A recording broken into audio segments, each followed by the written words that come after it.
আবু আইয়ুব আনসারী রাদিয়াল্লাহু তাআলা আনহু রাসূল সাল্লাল্লাহু আলাইহি সাল্লামের পাশে থেকে কিভাবে যুদ্ধে অংশগ্রহণ করেছিলেন যদি একটু বলতেন আমাদের দর্শকদের উদ্দেশ্যে। আপনি ঠিকই বলেছেন। তখন এমন কোনো সাহাবী ছিল না যে যিনি ঈমান এনেছেন আবার যুদ্ধে যাননি। তো আবু আইয়ুব আনসারী রাদিয়াল্লাহু আনহুও ঠিক রাসূলুল্লাহ সাল্লাল্লাহু আলাইহি ওয়াসাল্লামের সাথে কাঁধে কাঁধ মিলিয়ে প্রত্যেকটা যুদ্ধে অংশগ্রহণ করেছেন। বদর, উহুদ, খন্দক, হুনাইন, তাবুক প্রত্যেকটা যুদ্ধে অংশগ্রহণ করেছেন। এবং আপনি তো বুঝতেই পারতেছেন ৮০ বয়সের একজন বৃদ্ধ যখন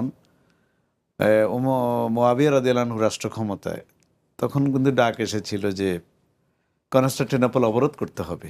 প্রচণ্ড শীত ছিল তুরস্কে তখন, বর্তমান তুরস্ক। জি উনি কিন্তু ওই আয়াত মনে পড়ে গেল, আউযু বিল্লাহি মিনাশ শাইতানির রাজিম, ইনফিরু খিফাফান ওয়া সিকালা, অজয় প্রস্তুতি হালকা হোক আর ভারী হোক, তোমরা বেরিয়ে পড়ো। বিধায় এই কথায়, এই প্রেরণায় তিনি বললেন যে আমিও যুদ্ধে যাব। এবং অনেক সিনিয়র সাহাবী কিন্তু তখন এই যুদ্ধে গিয়েছিল। এবং আলহামদুলিল্লাহ কুশিলা আপনাকে বলে দিই, আমার সৌভাগ্য হয়েছে আবু আইয়ুব আনসারীর কবরটা কিন্তু ইস্তাম্বুল শহরের মধ্যখানে।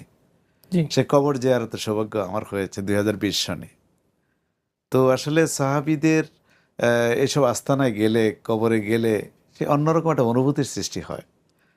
মনে হয় যেন আবু সাঈদ আনসারী, আবু আইয়ুব আনসারীকে আমি দেখতে পাচ্ছি। হ্যাঁ, এবং আমি ওনাদের জীবন যখনই পড়ি, পর্যালোচনা করি, আমি স্তম্ভিত হয়ে যাই যে কেমন মানুষ তারা ছিলেন। জীবনের সামান্য পরোয়া তারা করেনি। এবং উনি আবু সাঈদ খান সাহেব যেটা বললেন, রাসূলকে তারা তাদের জীবনের চেয়ে বেশি ভালোবাসতেন। এই জন্য কোনো যুদ্ধে রাসূলের গায়ে কোনো আঁচড় লাগুক এটা তারা বরদাস্ত করতেন না। উহুদের যুদ্ধে যখন কাফেররা একেবারে কাছাকাছি চলে আসছে রাসূল সাল্লাল্লাহু আলাইহি ওয়াসাল্লামের, তখন সাহাবায়ে কেরাম কিন্তু বুহ রচনা করেছেন, দেয়াল করে ফেলেছেন চারদিকে। সেখানে কিন্তু আবু আইয়ুব আনসারীও ছিলেন। তো এইভাবে প্রত্যেকটা যুদ্ধে সারাটা জীবন যুদ্ধের মধ্যেই ছিলেন। জি এইটাই ইসলাম। তার জীবনীকাটা এটা বলেছে যে তিনি যদি অন্য কোনো যুদ্ধে অংশগ্রহণ করার কারণে হয়তো কোনো যুদ্ধে অংশগ্রহণ করতে পারেন নাই, এছাড়া মানে কোনো যুদ্ধ মিস করেন নাই, এরকম সাহাবী ছিলেন তিনি। সাহাবায়ে কেরাম সবাই এরকমই ছিলেন। তার মধ্যে অন্যতম ছিলেন আবু আইয়ুব আনসারী। এবং আপনাকে আরেকটা বলি, রাসূলের চিরস্থায়ী পতাকা বাহক ছিলেন আবু আইয়ুব আনসারী রাদিয়াল্লাহু আনহু।